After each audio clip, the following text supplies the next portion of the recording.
Isso tem imenso interesse, não há dúvida. Você vai ler Então, alguma eu coisa? vou ler, antes do professor Sérgio fazer alusão aqui a uma obra na qual há uma distinção entre provérbio e adágio, eu vou trazer aqui, abrir a esmo aqui.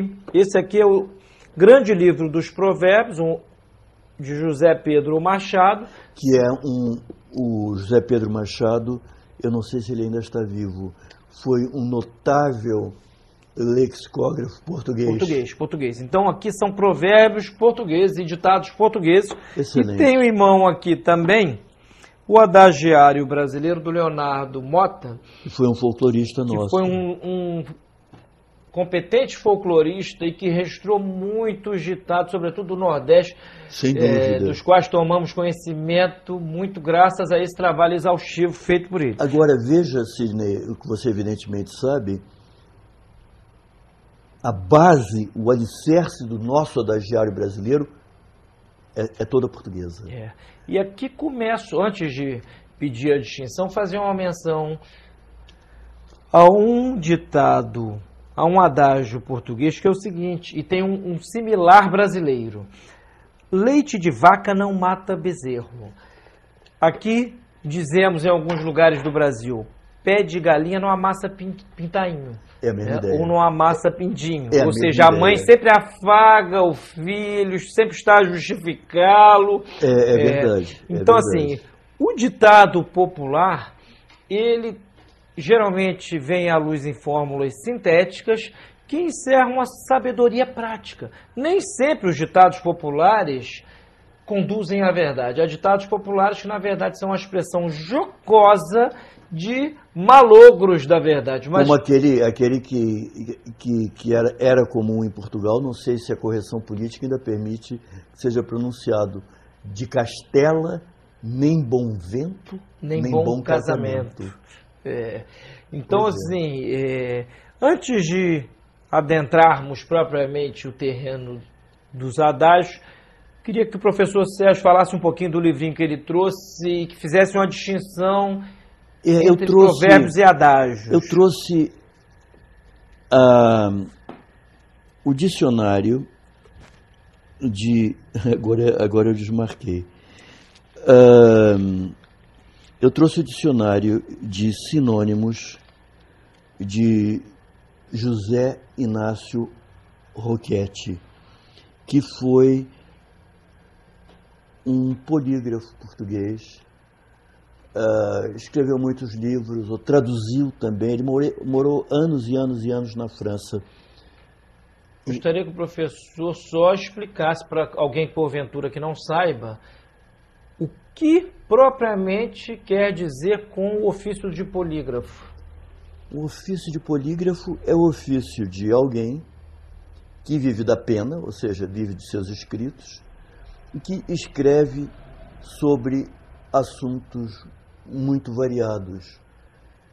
Frequentemente estão todos subordinados a uma área de interesse geral, mas eu diria, por exemplo, José Inácio Roquette escreveu sobre linguagem, dicionário de sinônimos, que aliás é de José Inácio Roquette, este livro que eu tenho em mãos, e um outro autor, um coautor, José da Fonseca.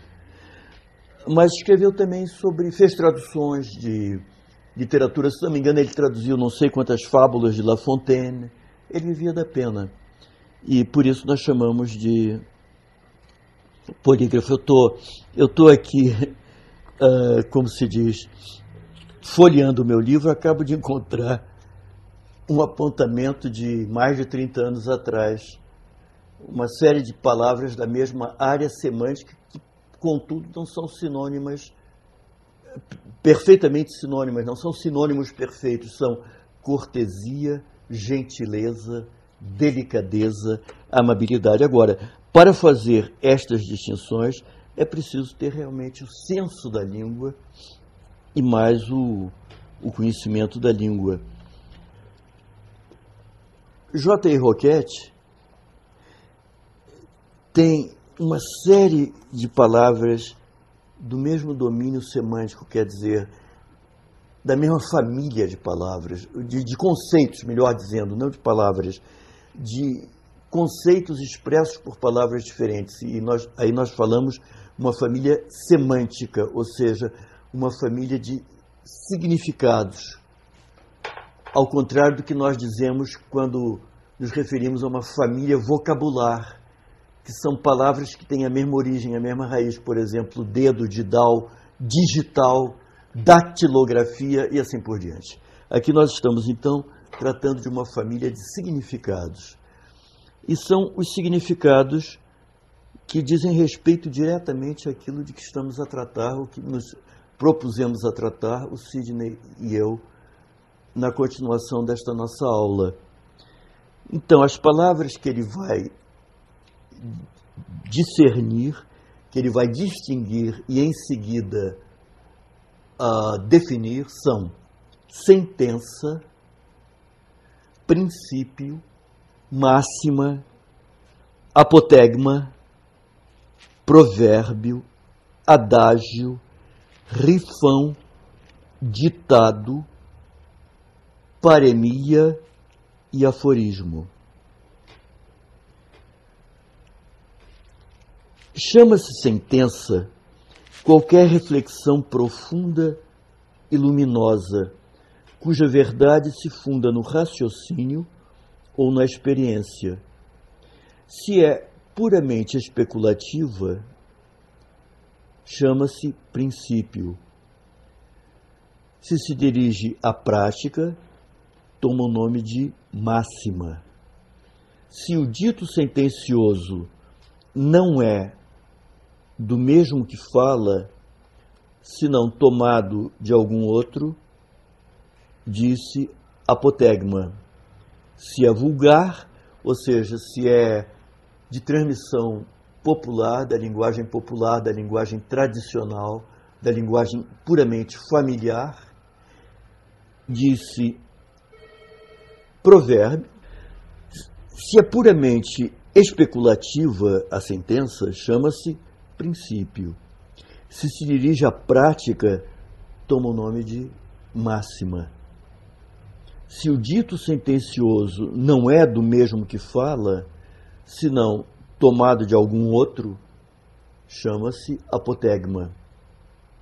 Se é vulgar, provérbio, adágio ou rifão. Estes três últimos, que frequentemente se confundem, diferenciam-se em que o adágio é mais vulgar que o provérbio e de uma moral menos austera, e que o rifão dá sempre a instrução por meio de alguma alegoria ou metáfora. Além disso, o provérbio é grave e seco. O adágio, sincero e claro. Singelo e claro. O rifão, agudo, chistoso e muitas vezes de estilo baixo. Em rigor, todo rifão e todo adágio é provérbio, ou seja, são espécies do mesmo gênero. Porém, não falaria com propriedade o que chamasse adágios ou rifãos aos provérbios de Salomão, ou seja, o livro dos provérbios da Bíblia, que é um dos livros sapienciais da Bíblia, e que durante séculos infindáveis foram atribuídos a Salomão. Ditado é voz popular, que diz o mesmo que adágio, mas indica talvez moralidade particular ou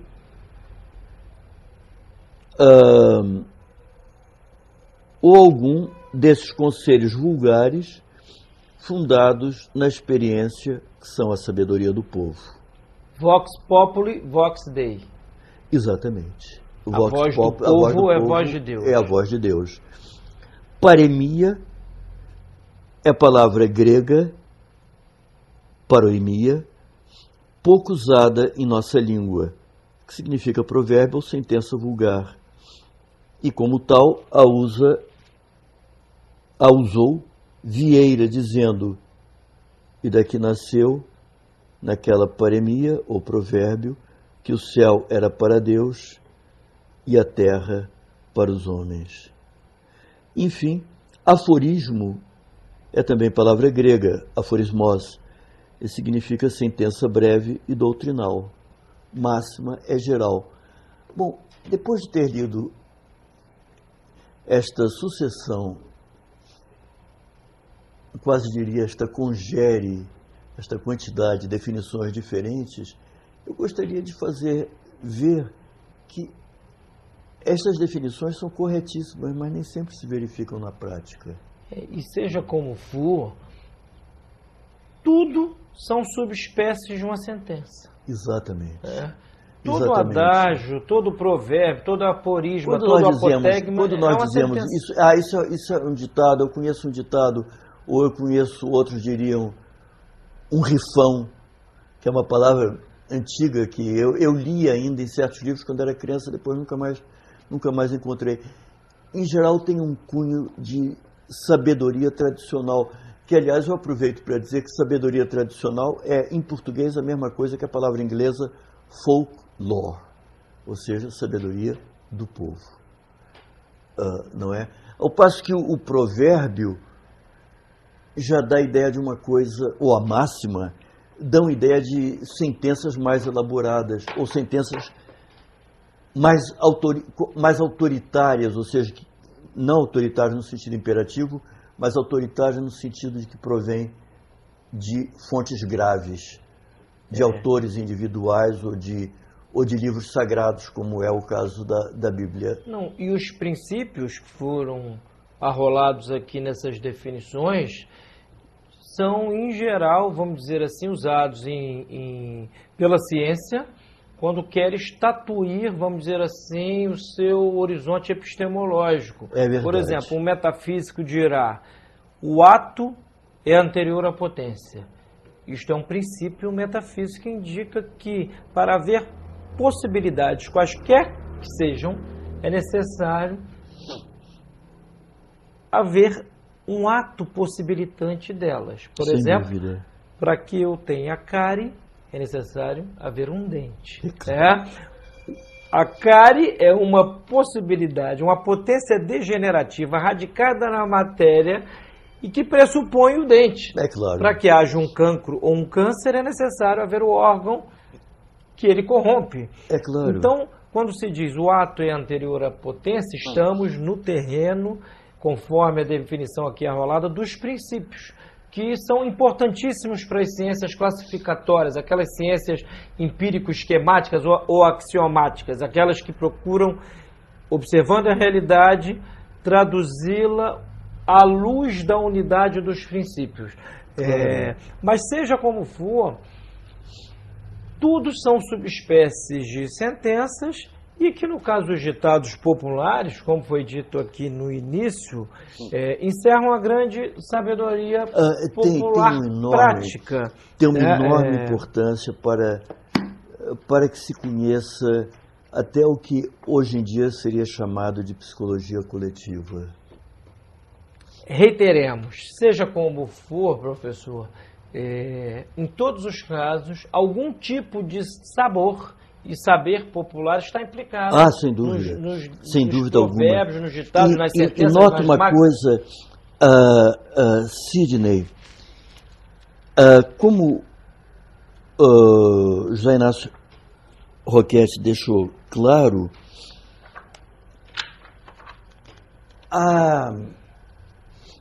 o nome genérico provérbio se aplica a uma variedade de coisas do mesmo gênero, mas constituem espécies diferentes. Muitas vezes são coisas eruditas, outras vezes são sentenças tomadas a um livro sagrado, como é a Bíblia, por exemplo, e muitas vezes são ditos populares. E esses ditos populares, desde que no século XIX, no começo do século XIX, com o romantismo, começou-se a dar particular atenção ao folclore, ou seja, ao conhecimento direto da sabedoria do povo, da sabedoria popular, os provérbios englobados na ciência da paremiologia. O nome é pomposo, mas reduzido a miúdos é isso, é a ciência dos ditados, dos anexins, dos provérbios, adquirir importância enorme. Eu gostaria de dizer, muito de passagem, Sidney, que Rui Barbosa tem uma passagem admirável no começo da oração aos moços, em que ele fala, abro aspas, do gênio dos anexins, ou seja, da índole dos ditados. E aí ele desenvolve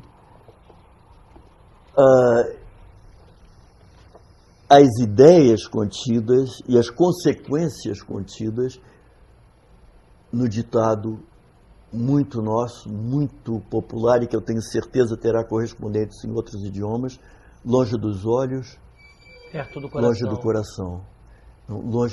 Longe dos olhos, longe dos corações.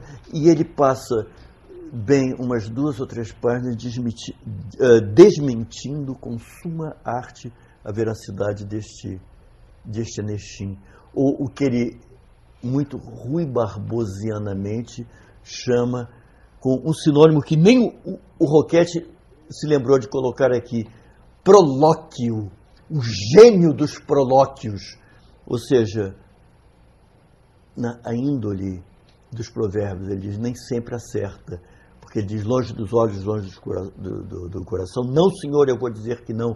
Pelo contrário, o coração é isso e aquilo outro, é o órgão dos sentimentos, etc. e tal. Isso tudo para se explicar com jovens formandos da Faculdade de Direito de São Paulo, onde ele, Rui Barbosa, se formara 50 anos antes, que o fato do patrono deles, do paraninfo, não poder estar presente em pessoa, em nada invalida o fato de que pelo coração ele está presente e tal, e daí ele desenvolve e alega, no caso específico, que o gênio dos prolóquios aqui se enganou, porque você pode estar longe dos olhos e perto do coração. E há uma outra maneira de dizer algo um pouco diferente. O que os olhos não veem, o coração não sente. Exatamente. O interessante é que o Leonardo Mota traz o ditado em sua forma portuguesa, ou seja, da língua portuguesa, e muitas vezes o traz em outras línguas. Que ótimo. No inglês, francês, espanhol. Mulher barbuda, Deus nos acuda. Mulher bem casada não tem sogra nem cunhada. Você vê que muitos são... mulher boa é prata que soa. Mulher bonita e homem valentão tem muita extração. Mulher cachaça e bolacha, em toda parte se acha. Que coisa ordinária. Sumamente ordinária. Né? Mas isso é horrível. Mulher calada é pior que boi sonso. Isso pode ser um ditado. Aí alguns aliás,